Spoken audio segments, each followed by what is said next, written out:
Selamat datang di video saya. Perkenalkan, nama saya Luis Putar-Putar dari kelas 12 TE2. Jadi saya akan menjelaskan tentang pembahasan soal UAS Propstat.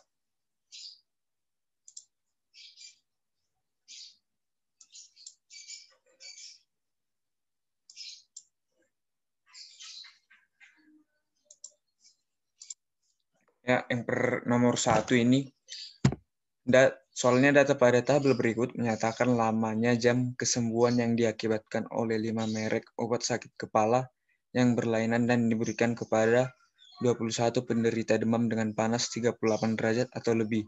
Dan tabelnya seperti ini. Yang ditanyakan yaitu tentukan JKA atau jumlah kuadrat agregat dari data di atas. Jadi yang pertama itu inilah datanya. Ini adalah data dari tabel di atas. Yang di rumusnya itu ini sigma dari T kuadrat, sigma K C dari 1 T kuadrat per N kurang T kuadrat per N. Kemudian kita ambil ini 23 kuadrat. 23 itu dari sini. Jumlah datanya dari yang A, kolom A, dibagi 4. 4 itu nilai dari berapa sampelnya. 4. Ini seperti ini. Begitu juga untuk yang ini ditambah 39 kuadrat. Ini jumlahnya per 5 karena datanya terdiri dari 5. Ini tambah 13 kuadrat per 4 tambah 14 kuadrat per 5 tambah 22 kuadrat per 3. Sama seperti sebelumnya ya. Dikurang 111 kuadrat per 21. 111 ini yaitu seluruh data ditambahkan jumlah seluruh data per 21. 21 ini jumlah sampelnya, berapa sampel dia. Itu 4 tambah 5 tambah 4 tambah 5 tambah 3, yaitu 21. Kemudian kita lakukan hasilnya seperti ini, 132,25 ditambah ini, tambah ini, ditambah ini, tambah ini, dan dikurang 586,7. Dan kemudian jumlah dari sini tadi semua, jumlahnya ini, yaitu 679,2 dikurang 586,7, yaitu hasilnya 92,485. Dan kita lihat, dan hasilnya ini 92,50, ya ini yang mendekati ini 92,5852. Demikianlah untuk nomor 1.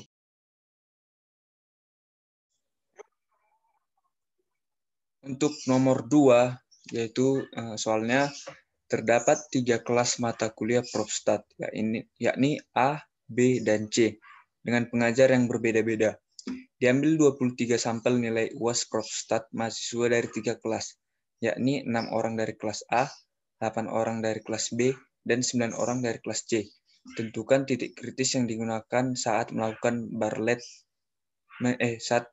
uji Bartlett untuk menguji kesamaan variansi dari data nilai UAS mahasiswa tersebut pada tingkat signifikan 0,05.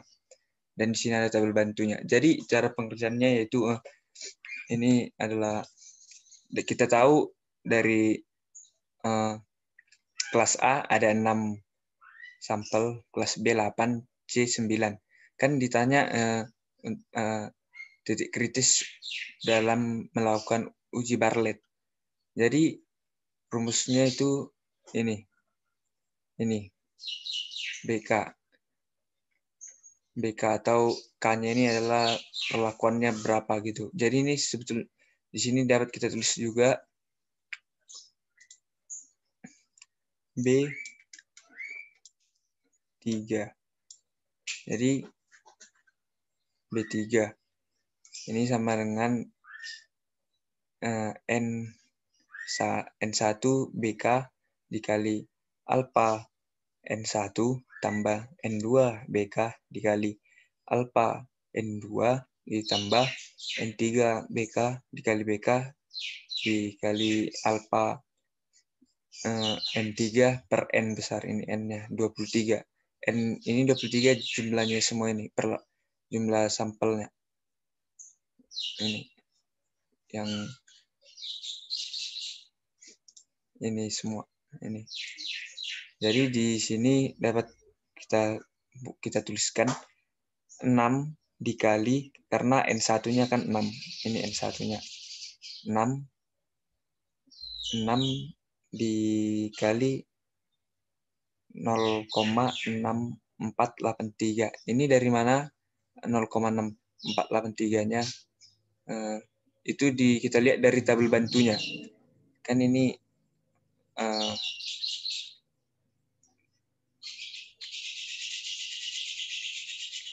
kan dapat kita lihat di sini. Ini jadi kan kita menggunakan ada 3 perlakuan, yaitu kelas A, kelas B, dan kelas C. Jadi dari sini ini ada, maaf di sini tabelnya agak kurang jelas, tapi di soal yang aslinya dapat dilihat dengan jelas. Ini 3. Jadi dari sini 3-nya. Dari kolom yang ini 3. Jadi misalnya kita mencari yang kan ini 6. Ini kan alfa yang pertama 6. Jadi kita sesuaikan dengan 6. 8. Di sini juga ini 8. Jadi dia di sini. Dan 9. Dia di sini. Jadi dapat dilihat di tabelnya itu hasilnya itu sama dengan 6 dikali 0,6483 tambah 8. 8 ini kan tadi N2. 8 kali 0,7387. Ini dari tadi yang di sini ya. 8, 3 di sini. Posisinya ini yang 8. Oke.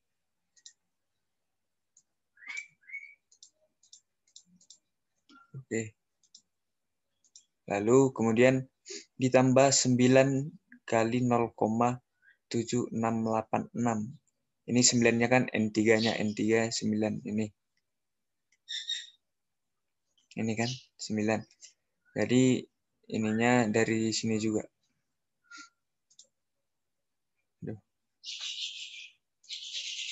Dari sini 9 ini. Sekali lagi maaf, ini agak kurang jelas karena hasil screenshotan.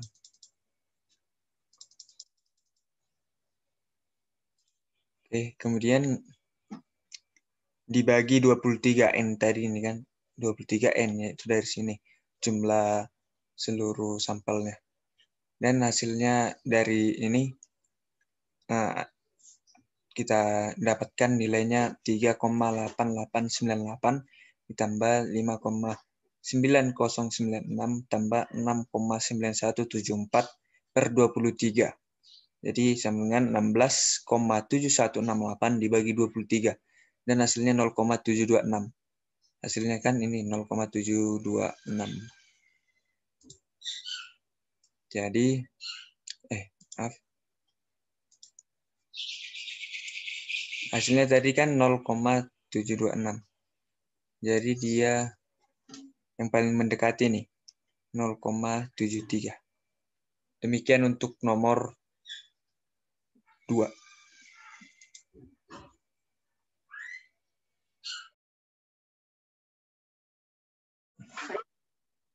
Untuk soal esai nomor 1, yaitu dapat kita lihat ukuran file dalam gigabyte mempengaruhi waktu pemrosesan data dalam menit menggunakan data berikut ini. Jadi ini datanya. Dan yang A, lakukan fitting model regresi linear, eksponensial, dan polinomial derajat 2 dengan Excel. Kemudian tentukan nilai tabelnya. Jadi kita buka di Excel. Ini datanya, dan caranya itu kita blok tabel yang baris dan kolom ukuran file dan waktu pemrosesan data. Baru kita pilih insert, scatter, pilih yang pertama ini. Kemudian kita buat chart layout-nya ini, kita pilih layout, kita geser dulu. Kita pilih thread line. Oke, ini thread line. Dapat kita lihat nih. Untuk linear dan untuk karena tadi ditanya adalah model dan R kuadratnya, jadi kita aktifkan ini, kita checklist. Nah, dapat dilihat untuk yang linear model Y-nya dan R kuadratnya berapa ini. Untuk kemudian untuk eksponensial ini dapat kita lihat ini Y-nya 3,4165 dikali E pangkat 0,0 sekian, dan R kuadratnya dapat kita lihat. Dan untuk polinomial ini dia. Jadi begitu caranya.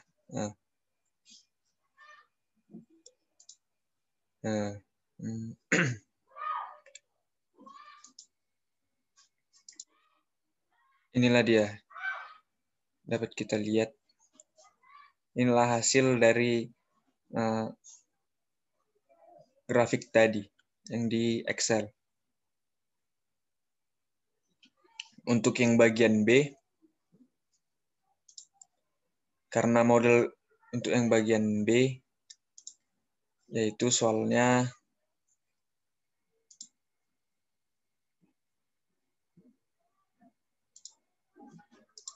soal bagian B, yaitu berapakah prediksi waktu pemrosesan data yang berukuran 10 GB dengan model regresi terbaik? Oke.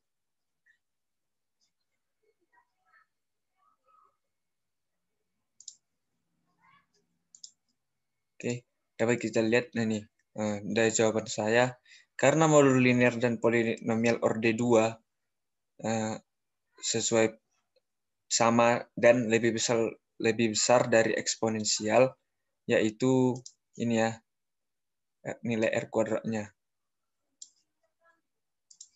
Dapat kita lihat dia lebih besar dari linear dan polinomial, nilainya sama dan lebih besar dari nilai eksponensial.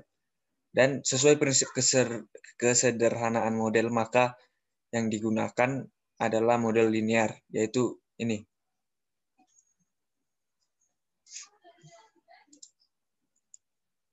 Yaitu ini. Y sama dengan 1,5862X tambah 1,9655. Baru kemudian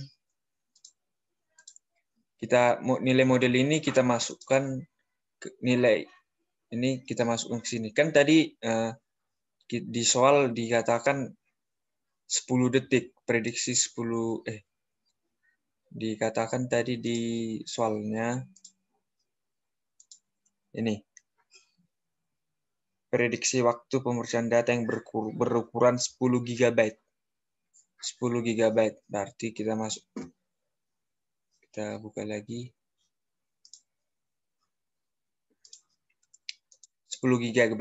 Kan tadi modelnya Y sama dengan 1,5862 dikali X tambah 1,9655. Jadi X-nya kita masukkan. Kita substitusikan nilai prediksi tadi, yaitu 10 GB kali 10. Jadi 1,5862 kali 10 tambah 1,9655. Jadi jawabannya 17,8275 detik. Karena tadi dalam detik. Jadi ini prediksi waktunya yaitu 17,8275 detik. Demikian untuk soal esai nomor 1.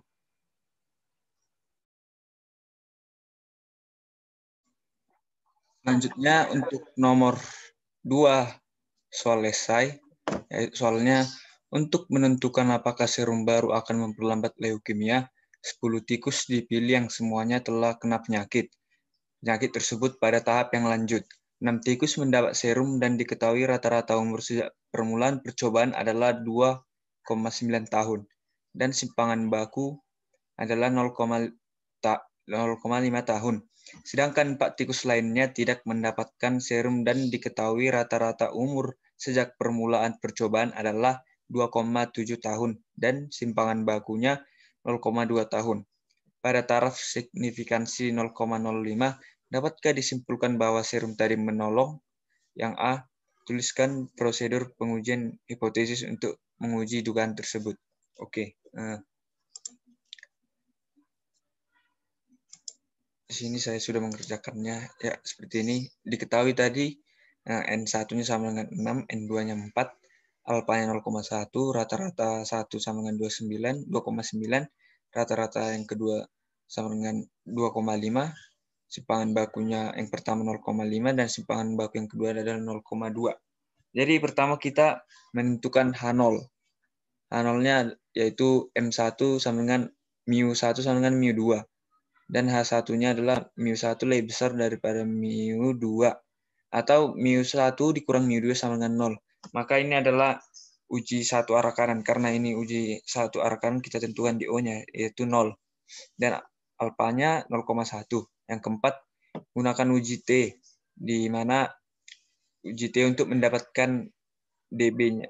Uji T, terlebih dahulu kita mencari dB-nya, yaitu ini, rumusnya. Rumusnya ini,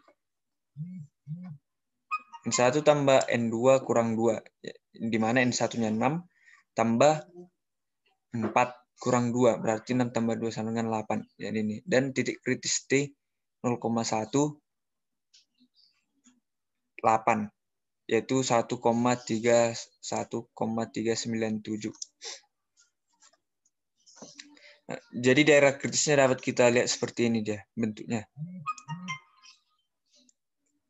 Dan untuk nilai uji statistik dapat kita lihat ini. Kita terlebih dahulu kita mencari SP kuadrat. Kita mencari SP kuadrat di mana rumusnya itu N1 kurang 1 dikali S1 kuadrat tambah N2 kurang 1 dikali S2 kuadrat per N1 tambah N2 kurang 2, yaitu ini. Kita masukkan nilai-nilai tadi, di mana N1-nya 6 dan N2-nya 4. Jadi, dan seperti ini juga sini, dan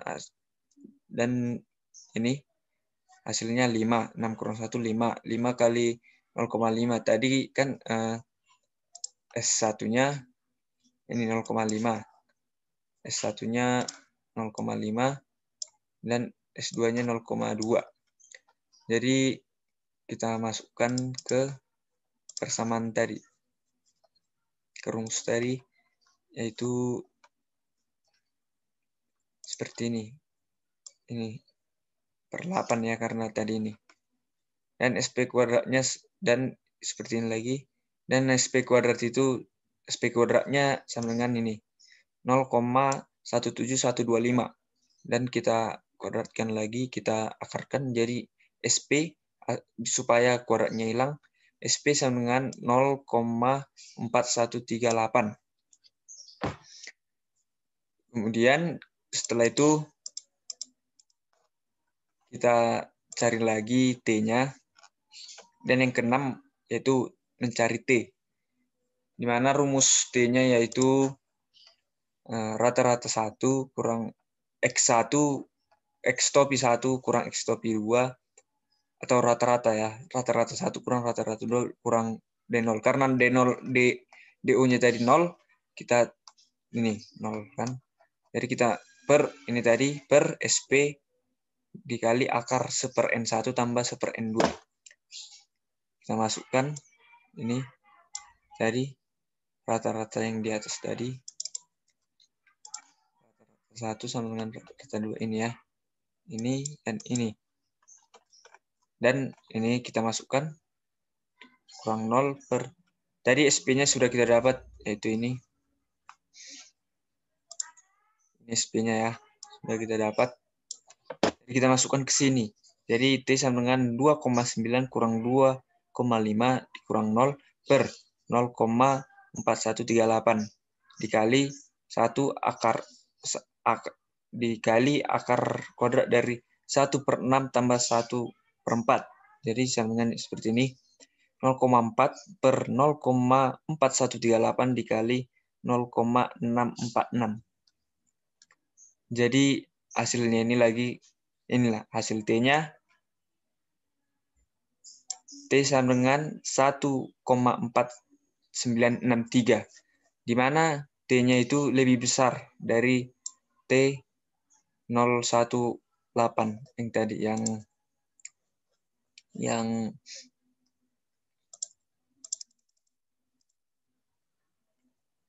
ini. Di mana tadi T0,1 hasilnya 1,397.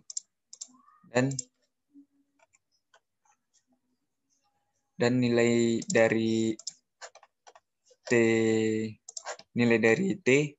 yaitu 1,4963. Jadi keputusannya karena T lebih besar dari T0,118, maka tolak H0.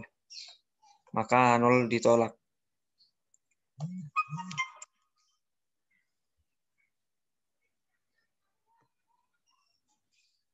Maka H0 ditolak. Jadi untuk soal nomor A dapat di keputusannya karena T lebih besar dari T0,1, maka tolak H0. Kemudian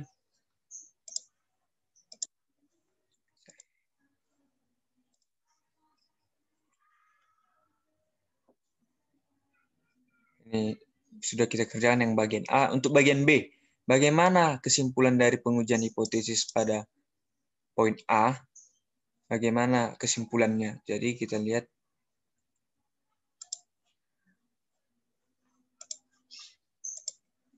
Ini kesimpulan. Karena tadi tolak H0 kan, maka kesimpulannya serum baru dapat memperlambat leukemia dengan taraf signifikansi 0,1. Itulah untuk soal nomor 2 esai. Demikianlah video saya. Jika ada kesalahan kata, mohon maaf, dan saya ucapkan terima kasih.